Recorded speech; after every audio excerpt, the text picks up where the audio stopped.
Vice President Kamala Harris and former President Donald Trump are each holding their first big events today since Tuesday night's fiery debate. With just 53 days until the election, both campaigns are hoping to build momentum as questions swirl over whether there will be another debate.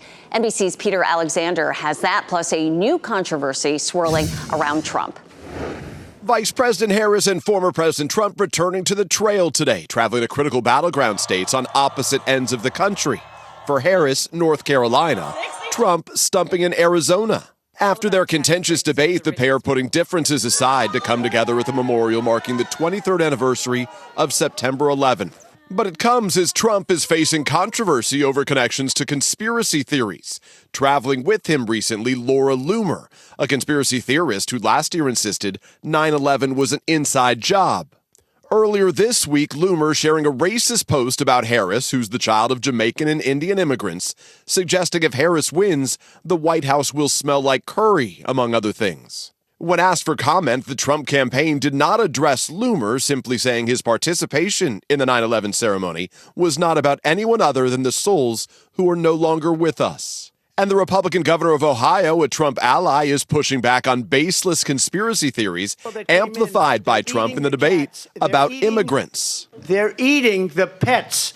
Governor Mike DeWine saying he trusts city officials. They have no evidence of that at all. Urging Trump to stay focused on issues like the economy and protecting the border.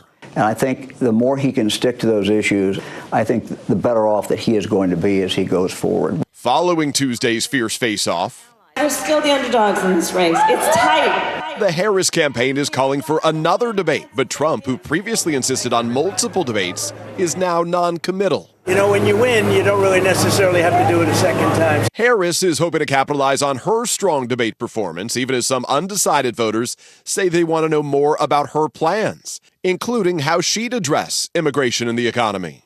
There's got to be somebody that genuinely cares about us and has real policies and real ideas that are realistic. That was Peter Alexander reporting. The numbers are in, and we now know 67 million people tuned in for the presidential debate between Vice President Kamala Harris and former President Donald Trump. That is higher than the 51 million who watched Trump and Biden square off in June.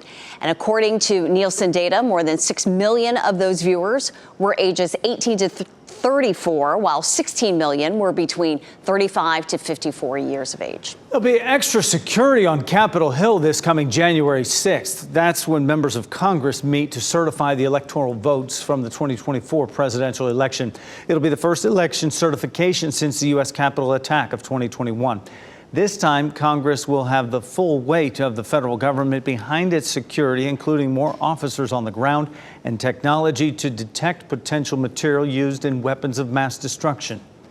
Tonight, President Biden will deliver remarks ahead of the 30th anniversary of the Violence Against Women Act. The president will host nearly 1,000 survivors, advocates, former staffers, and allies at the event on the South Lawn of the White House.